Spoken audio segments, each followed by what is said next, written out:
Aw, puzzle games, everybody loves them. For whatever reason though, I feel like puzzle games tend to be an under-recognized genre. Sure, lots of huge AAA games have heavy puzzle aspects, but to me there's really no replacement for a title whose entire focus is on figuring out the solution to a tricky problem. Admittedly, I'm not very good at them, and as much as I'm a fan of the game type, my patience and level of perseverance in the face of a challenging stage is a bit lacking. However, every now and then, a puzzle game will catch my eye such that I know I'm going to have to play it. That's exactly what happened with ChuChu Rocket, the game we're going to be taking a look at today. I first got a look at this one while recording footage for my RetroPie video, and I got a little bit sucked in. How does the rest of the game hold up to my initial impressions?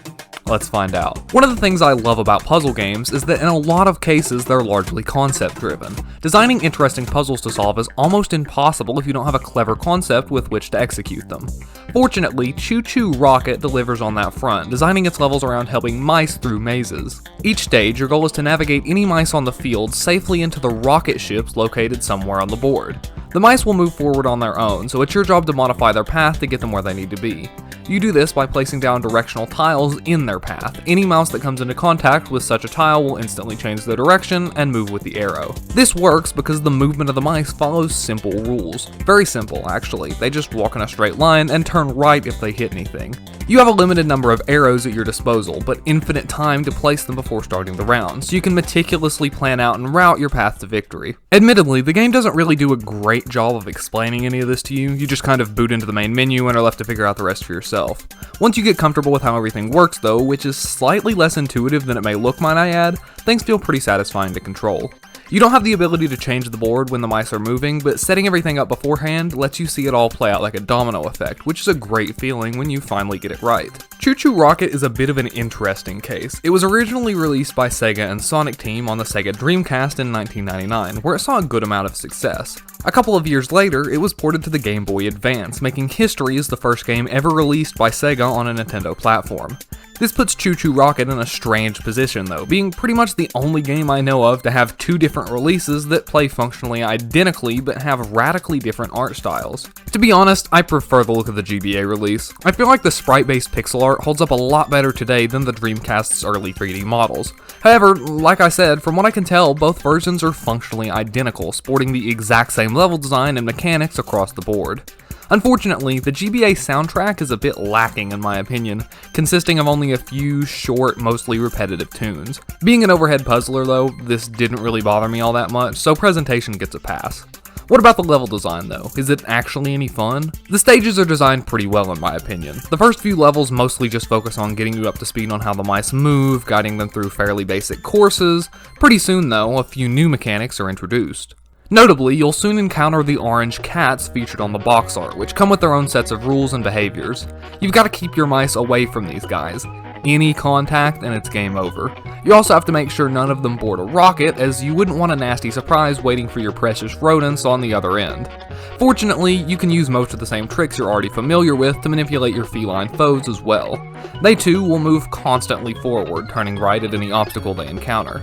They'll also respond to arrow tiles. However, unlike mice who can use them indefinitely, a cat will break your arrows in only 2 uses, adding an additional layer of strategy to each stage. From here, the game really splits into 2 kinds of levels, those with cats and those without. Those without cats really appeal to my personal tastes more, I think. They focus more on educated trial and error, mapping out in your head how you think the mice may move and trying different placements until you find something that works. When enemies are introduced, this transitions to more blind trial and error. The final solution doesn't so much feel like you could have reasoned it out, because often your mice pass within pixels of the cat, requiring way more precision than you can be expected to think your way through. Oftentimes, solving these puzzles feel more like you're just trying to get lucky and place down the tiles in the exact right position. This isn't inherently bad, some people might even prefer this type of gameplay.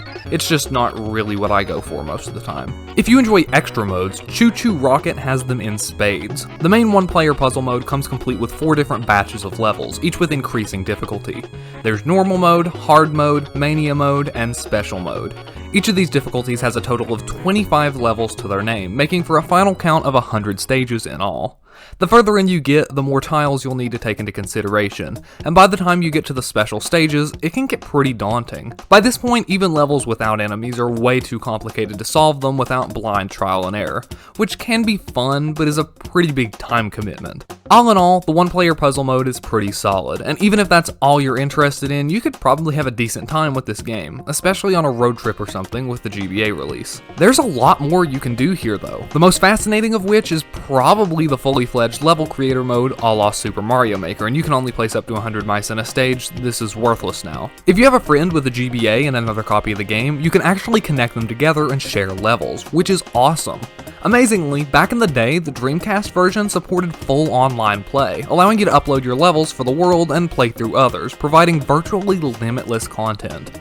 The GBA version actually includes what appears to be a curated selection of some of the most well-designed online courses from the Dreamcast, featuring a whopping 2,500 levels for your gaming pleasure. This pretty much ensures that you can play through this game forever without running out of content, which is really cool. There are a couple more modes I can't really talk about, particularly the up to 4-player multiplayer, as I have no way to test it. If any of you can manage to get together 4 friends, 4 GBAs, a 4-player link cable, and 4 copies of ChuChu Rocket, I salute you because obviously you are doing something right.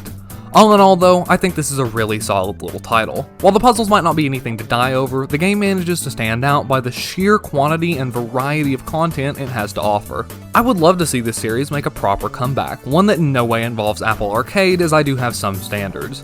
Either way, I think you should give this one a go. You can actually pick up both the GBA and Dreamcast versions for around 15 bucks, and I think that's a pretty fair price. Regardless, I really hope you enjoyed this video. After last week's episode, I wanted to kind of chill out with a slightly less daunting undertaking, which this definitely was. If you haven't already checked out this video, I would really appreciate it if you could. I spent a lot of time on it, and I would really like to make similar videos a bit of a mainstay in my channel going forward, if at all possible. As always, I want to thank everyone for their support, and give a shout out to my social media, which you can find linked down below with any of the music used in this video. I would also love it if you could leave a like on this video, subscribe if you haven't already, and leave a comment down below telling me what you think. I love hearing from you. That's all for this week, so as always, thanks for watching.